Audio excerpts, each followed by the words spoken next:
Good afternoon. I'm Reverend Will McGarvey, and this is Reverend Christy Ramage, and we so are here glad today to speak to and you yet again. glad to be together again. Our midweek devotions. I have another prayer from Walter Brueggemann. Prayers for a Privileged People. This one's on calling, called "Swept to Big Purposes." Oh God, you call and we have a vocation. You send and we have an identity.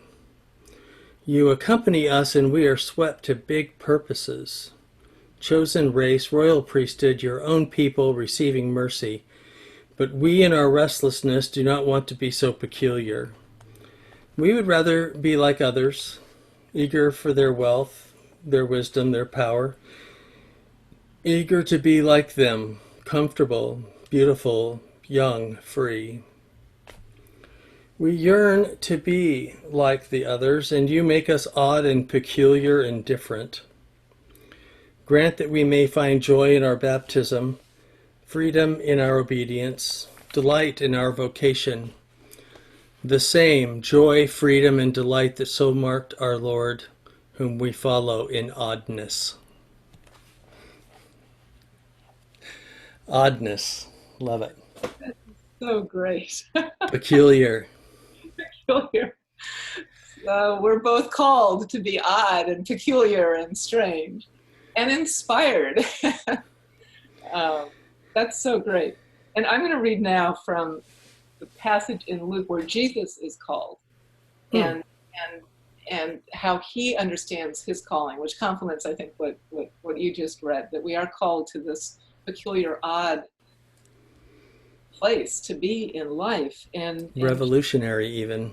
yes, yes. And Jesus brings words to this. He quotes from a passage in Isaiah and basically claims for his ministry this commitment to free the oppressed and to set free those who are captive, to bring sight to the blind.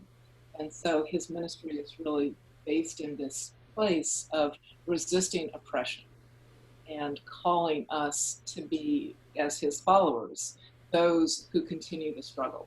And I think that that's part of what we've committed ourselves to in terms of being voices within this time in our culture where it's very important that we speak against racism, very important that we're part of that huge manifestation of outrage that is seeking to dismantle the systemic racism that we all live within.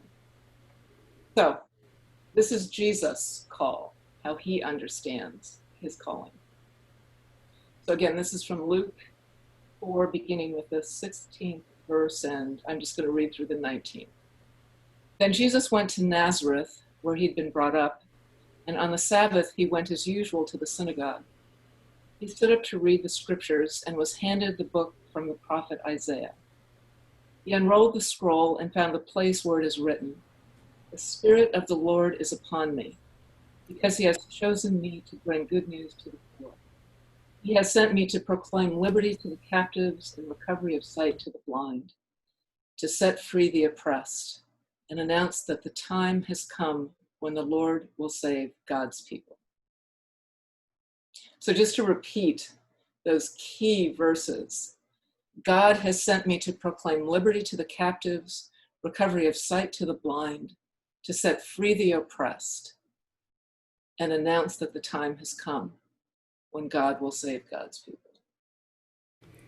So It I think, sounds almost like every sermon of Reverend Dr. William Barber from the Poor People's Campaign. yeah, yeah. And what he said when he spoke at the Poor People's Campaign, the time is now. He said that over and over and over and over again, that the time is now.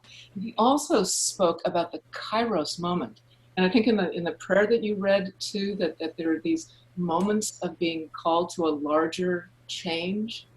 And my sense is that we are now in this moment in time where the universe is working to move this country, I believe, to a more open, more equal place. Not just this country, there were Black Lives Matter protests throughout Europe because of the historic racism and colonialism in Europe. And yeah, I read an article the other day that France is like the fifth wealthiest economy, but if they had not been colonialists, they would be number 45 today. Wow. If they hadn't had a history of receiving all of the resources from their colonies in Africa and other places. Yeah, yeah, yeah, yeah. Yeah, so here globally, it feels like people are starting to become aware and starting to respond in ways that they haven't before. And it feels like we are called into this moment to be odd and peculiar, awkward voices. I mean, that's the call, but to also be, I think, inspired voices, and to realize that we're joining other voices at a time when it is possible that we can actually, I think, together make a difference. Um, It kind of brings up the issue of prophetic rage for me, and how it takes a certain level of anger at the way things are, and a recognition that that things the way they are don't have to be that way. And God calls us to transform the world in ways that brings it closer to that kingdom of God, even the already not yetness of that kingdom, in an unsettledness and an unsatisfiedness that allows us to even view a future that's possible. And it's so powerful to watch people telling their stories and reminding folks of the history that was left out for them because of the textbooks used in Texas or Pennsylvania or whatever state created the textbooks that they happened to be growing up under, and how they had to supplement their own education for what was missed because of the purposeful not telling of certain stories in our culture, especially those uncomfortable stories around lynching, Reconstruction, and the failures of the Civil War to be able to bring about real equality for folks, and not just the myth of the 40-hour or the 40 acres and a mule that I mentioned last Sunday, but so many lost opportunities during the first Reconstruction, so many lost opportunities even during the Civil Rights Movement that only would go so far. And as Dr. Barber's been calling for a third Reconstruction, because the unfinished nature of both of those first two reconstructions due to the purposeful policies put in place by white supremacists. And now we're going through the same thing with this culture of policing that's kind of unique to the United States, that has become so hyper militarized that it doesn't think twice when it takes people's lives. Even in Walnut Creek, even Miles Hall.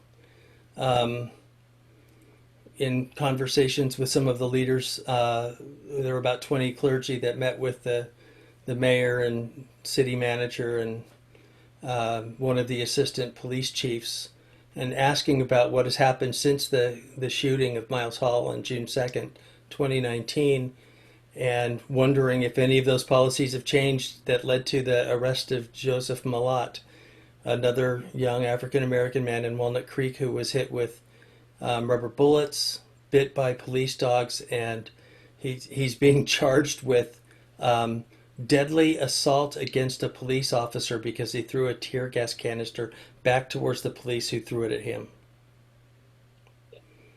yeah, there's an incredible legacy of abuse and disinformation and suppression of information and education that has been distorted. And And I think that part of our responsibility, part of our call, is to begin to see what we haven't seen, to become educated about what we have not been educated about, and to learn this history that has really been shaped in such a way that white supremacy has simply become the norm, and that so many pieces of that norm simply write out other histories. And for us to become aware of that, and that you talked about anger being a part of our response, and there I was listening to Willie Jennings, who's a professor at Yale Divinity School right now, who was saying that anger is so key to our response, but it's important that anger not merge with hatred, that we're able to distinguish the outrage, the legitimate outrage, the fury, the anger that is so needed and appropriate and necessary to fuel, in part, our movement now, and yet not to let it veer into hatred where it simply becomes anger that's destructive, but that we need to somehow be able to pair anger with love. And I think then we get into MLK, nonviolent resistance and being able to truly speak and express the anger, but not let it transform itself into hatred, which is its natural extension sometimes. So I think that as people of faith, that's really part of our challenge, is to be odd, peculiar, awkward, and to feel the rage, but in some ways to allow ourselves to be molded and shaped by the love that is the foundation of our faith also.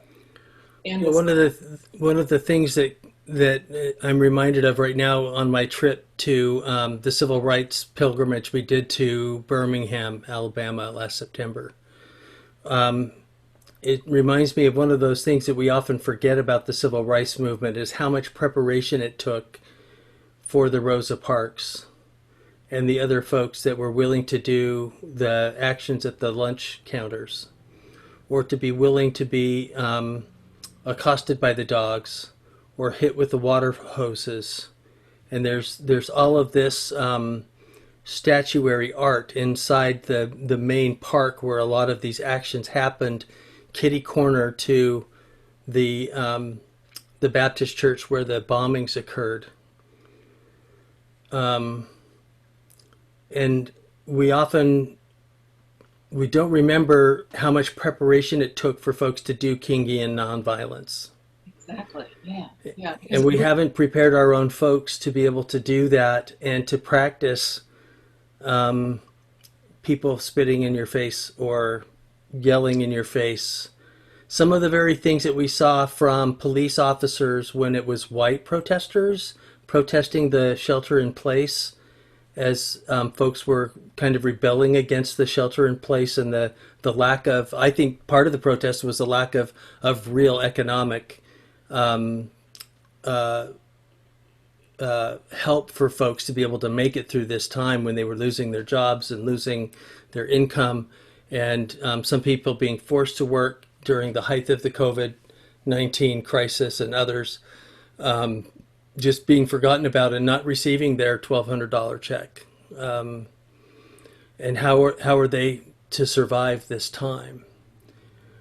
And how do we lift up and retrain folks for a new generation, perhaps?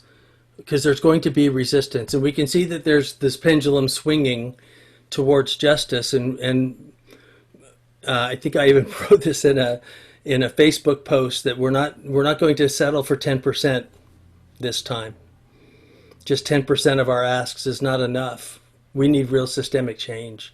We will no longer tolerate the killing of Black people or anybody by our police, and the militarization has to end. We need to reimagine public safety, and if it means defunding the police and rethinking how it is that we protect ourselves even in times of violence, we need to be able to have those conversations.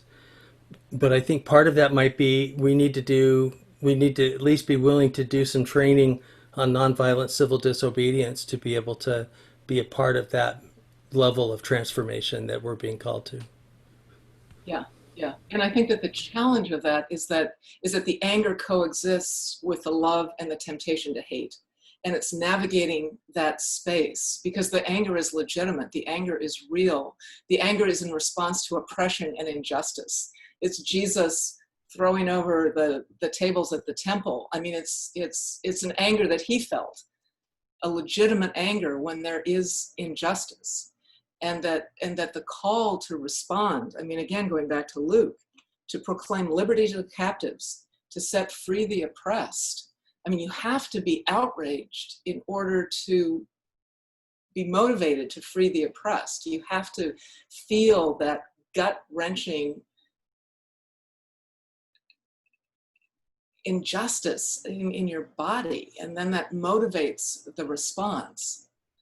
And yet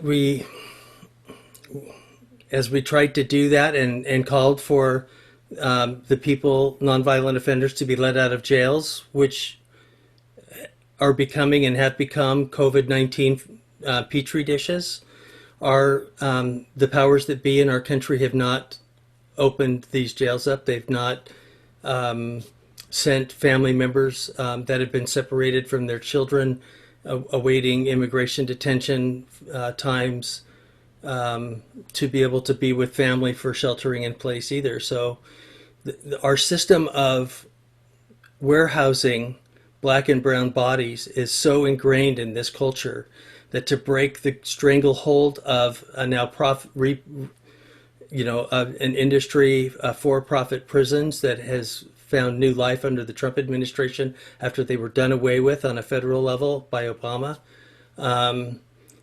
to be able to reclaim that level of freedom of the captives, and to point out some of these little nonviolent offenses have the potential to become death sentences for people who are trapped inside prisons or detention centers right now. And yet our political and police leaders are not willing to recognize their own duty to make sure that a minor drug offense doesn't become a death sentence inside their own jail. Yeah, and historically that's been the case too, that people have been jailed for minor drug offenses, and that the sentences have been disproportionate to the crime, and that people are trapped in these systems. But for us to continue to work, and I think that the call, again, going back to the odd and peculiar voices, to continue to raise the call to free those and to change the system is part of what we are engaged in. And to realize that it's a long call. It's a lifelong commitment, and that often I think the success is minimal. And even it looks, I mean, I go back to Jesus, and it sometimes looks like death. It sometimes looks as if there is no progress whatsoever. And yet I think we continue to be committed to the potential of resurrection, the potential for transformation. And that believing, and I do believe this right now, that again, going back to Reverend Dr. Barber, that the time is now. I mean, I believe that there is the possibility for change and transformation, and that the obstacles are huge, and that the systems are rigid and in place and have been in place for generations. So it's not to minimize what we are confronting, but I also think that there's the will of the people right now, that there are a certain number of us who are committed to continue to address the issues and fight to free the captives, to use biblical language. And again, returning to what I said at the very beginning, this Kairos moment, that there are moments in time, I think, where change is possible. And again, not dramatic change so that everything is resolved within our lifetime. And I don't think that's realistic, but to believe that there is the possibility that some of these structures will begin to be challenged. I have this sticker in my interfaith office from the Teruah Rabbinical Justice Association that does. It's a group that encourages rabbis to get together to work on social justice issues like the ones we've been talking about. And it says, against oppression, standing up to oppression since Pharaoh. That's great. So we need to find whatever inspiration it's going to take for us to recognize the pharaohs of today, and the systems of oppression that continue to rob people of their full humanity and their ability to expect of their own government the right to life, liberty, and the pursuit of happiness. Yeah, so we are in a very, very long tradition of people being called out of slavery. people being called out of oppression, people being called out of Egypt, people being called into a new life. And the journey will be imperfect, and the journey will be troubling, and the journey will be difficult. I'm just looking at this little image behind me. This was from a rainbow menorah. There was a Pride Seder that the Jewish community had, and I was invited to read one of the sayings of one of 20 or 30 people that were doing different things. And they had this Seder, and the liberation, including symbols of oppression. This is a faggot, a bundle of twigs, and reclaiming terms that had been used as terms of oppression. And there were some other pieces here. They used a cup of coffee. They used the stones from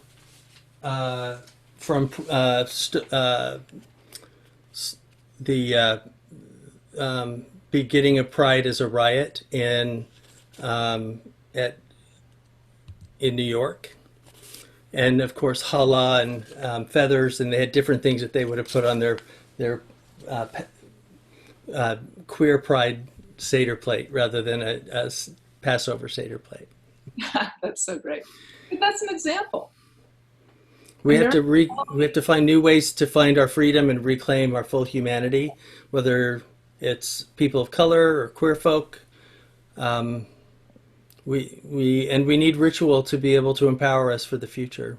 Yeah, and we need to believe. I mean, I know there were people who said, I actually married a couple, and they'll know who they are if they ever listen to this, who said that they would not get married until it was legal. This is a lesbian couple. And they said not in their lifetime. I mean, they just couldn't imagine that happening. And then marriage equality became a possibility, and they got married. And literally part of that wedding was just the incredible reality that change had come in their lifetime when they hadn't believed that was possible. And obviously that too is an imperfect freedom right now. And it depends on where you are in the country, where you are in the world. I mean, that there still is massive oppression. One of my mentors is Alan Salamano, who just died this last year, and he's a Jewish peacemaker. He married a Palestinian Christian girl. And they decided never to get married until it was okay for their queer friends and family to be married. I think they got married in their last 2 years of life. Wow, that's amazing. And having been together for over 50 years. Yeah, but that change has happened. I mean, the Me Too movement, again, imperfect, and yet there is change. And even if it's small change, even if it's not the entire system being dismantled and something healthier replacing it, at least there is the possibility, and we see the possibility becomes reality.